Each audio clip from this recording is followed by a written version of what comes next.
তরমুজ খাওয়ার পর তরমুজের খোসা ফেলে না দিয়ে খুব সহজেই এইভাবে টুটি ফুটি বাড়িতেই বানিয়ে ফেলুন আর সংরক্ষণ করে রেখে দিন সারা বছর জুড়ে। আর তার জন্য প্রথমেই আমি এখানে কিছুটা তরমুজের খোসা নিয়ে নিয়েছি। এবার তরমুজের খোসার মধ্যে যেটুকু লাল তরমুজ দেখা যাচ্ছে সেগুলো কেটে বাদ দিয়ে পুরোপুরি সাদা অংশটা নিয়ে নেব। একটু ডিপ করে কেটে নেব যাতে খুব ভালোভাবে লাল অংশটা বাদ হয়ে যায়। এবারে তরমুজের খোসাগুলো এর গায়ের থেকে কেটে নেব। একটু মোটা করে খোসাটা বাদ দেবো, তাহলে সবুজ ভাবটা আর থাকবে না, সাদা অংশটা ভিতর থেকে বেরিয়ে আসবে। প্রত্যেকটা তরমুজ এরকম ভেতর থেকে লাল অংশটা বাদ দেবো আর বাইরে থেকে সবুজ খোসাটা মোটা করে ফেলে দেবো। আজকের এই রেসিপিটি দেখার পর আপনারা আর কোনো দিনই দেখবেন তরমুজ খাওয়ার পর খোসাগুলো ফেলে দেবেন না, মানে ফেলতে ইচ্ছেই করবে না, মনে হবে বাড়িতেই টুটি ফুটি তৈরি করে নেই দোকান থেকে, তাহলে আর অত দাম দিয়ে টুটি ফুটি কিনতে হবে না। এছাড়াও তরমুজের খোসা দিয়ে কিন্তু নিরামিষ তরকারিও খুব সুন্দর বানানো যায়। তাই জন্য তরমুজের খোসাগুলো খাওয়ার পর ফেলে দেবেন না। প্রত্যেকটা তরমুজের খোসা ভেতর থেকে এবং বাইরে থেকে খুব ভালোভাবে বাদ দিয়ে পরিষ্কার সাদা অংশটা নিয়ে নিয়েছি। এবারে এর থেকে ছোট ছোট টুকরো করে তরমুজের খোসাগুলো কেটে নেব। আলু পোস্ত করার জন্য ঠিক যেইভাবে ডুমি ডুমি করে আলু কাটা হয় ঠিক সেইভাবে এখানে আমি তরমুজের খোসাটা কেটে নিচ্ছি। আর তরমুজের এই খোসা দিয়ে টুটি ফুটি বানানোর পর কেউ বুঝতেই পারবেন না আপনারা যেগুলো তরমুজের খোসা দিয়ে বানানো হয়েছে। একদম বাজার থেকে কেনা টুটি ফুটির মতনই খেতে এবং দেখতে লাগবে। প্রত্যেকটা তরমুজের টুকরো আমি ঠিক এইভাবে ছোট ছোট টুকরো চৌকো করে কেটে নিচ্ছি। যদি আপনারা একটু বড় ধরনের টুটি ফুটি খেতে চান তাহলে একটু বড় সাইজের করে কেটে নেবেন। তবে আমার মনে হয় টুটি ফুটির ক্ষেত্রে এই সাইজটাই একেবারে ঠিক আছে। বাড়ির বাচ্চারাও দেখবেন এইগুলো খেতে খুব পছন্দ করবে, কেননা বাজার থেকে সব সময় তো আর কেনা সম্ভব হয় না, তাই বাড়িতে থাকলে যখন মন খুশি তখনই আপনারা কেকের মধ্যে এগুলো খেতে পারবেন। আর প্রতিদিনের মতো আবারও বলছি, আপনারা যদি কলিংয়ের রান্নাঘরে নতুন সদস্য হয়ে থাকেন তাহলে প্লিজ চ্যানেলটি সাবস্ক্রাইব করে পাশে থাকবেন আর পাশে বেল আইকনটি প্রেস করবেন নতুন কোনো ভিডিওর আপডেট পাওয়ার জন্য। তরমুজের সব খোসাগুলো এইভাবে কাটা হয়ে গেছে। এবার কিছুটা জলের মধ্যে তরমুজের খোসাগুলো 2 থেকে 3 বার খুব ভালোভাবে ধুয়ে নেব। এতে তরমুজের খোসা যে আঠা আঠা ভাবটা থাকে সেটা অনেকটা কেটে যাবে। এবারে একটা কড়াইতে বেশ কিছুটা জল নিয়ে নিলাম। জলটা হালকা একটু গরম হয়ে গেলে এর মধ্যে দিয়ে দেবো 1 চুটকি মতো খাবার সোডা, মানে অনেকে এগুলো বেকিং সোডাও বলে থাকেন। এই বেকিং সোডাটা খুব ভালোভাবে জলের সাথে কিছুক্ষণ মিশিয়ে নেব। এবারে এর মধ্যে দিয়ে দিচ্ছি আগে থেকে কেটে ধুয়ে রাখা তরমুজের টুকরোগুলো।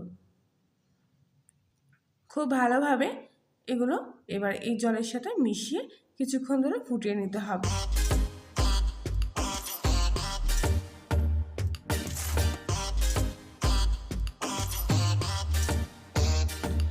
তরমুজের খোসাগুলো এই জলের মধ্যে ফুটতে শুরু করেছে। খোসাগুলো জলের মধ্যে একটু মোটামুটি ভাপিয়ে নেব, একেবারে পুরোপুরি কিন্তু সিদ্ধ করব না। মোটামুটি 50% মতো তরমুজের খোসাগুলো এইভাবে জলের মধ্যে ভাপিয়ে নেব। আর দেখুন কত সুন্দর তরমুজের খোসাগুলো কালারটা চলে আসছে। এইভাবে কিছুক্ষণ এই খোসাগুলো জলের মধ্যে দিয়ে ফুটিয়ে নেব।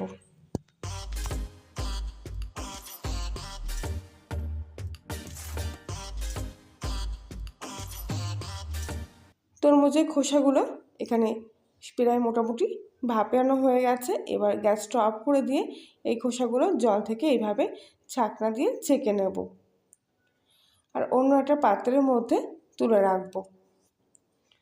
বাকি খোসাগুলো জল থেকে তুলে নিচ্ছি। এবারে ওই কড়াইটাই পরিষ্কার করে ওর মধ্যে দিয়ে দিচ্ছি হাফ বাটি মতো চিনি আর এর মধ্যে দিয়ে দেব ওই বাটিরই 2 বাটি পরিমাণ মতো জল। চিনির সাথে জলটা এবার খুব ভালোভাবে মিশিয়ে নেব। এক্ষেত্রে চিনিটা কোনো শিরা করার প্রয়োজন নেই কিংবা কোনো চিটচিটে আঠালো ভাব করার দরকার নেই। মোটামুটি জলের সাথে চিনিটা এইভাবে খুব ভালো করে মিশিয়ে নিতে হবে।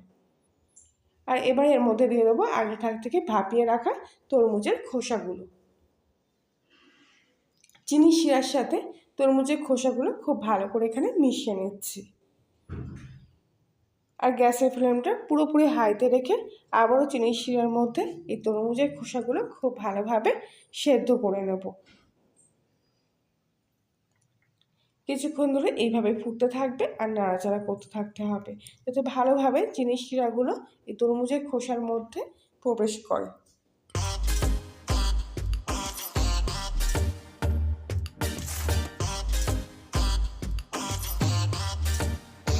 কিছুক্ষণের মধ্যেই চিনির শিরাটা অনেকটাই প্রায় শুকিয়ে এসছে আর তরমুজের খোসাটাও খুব সুন্দরভাবে নরম হয়ে পুরোপুরি সেদ্ধ হয়ে গেছে।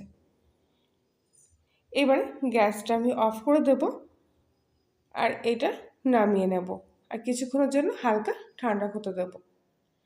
এখানে আমি 3টে ছোটো সাইজের একই মাপের বাটি নিয়ে নিয়েছি।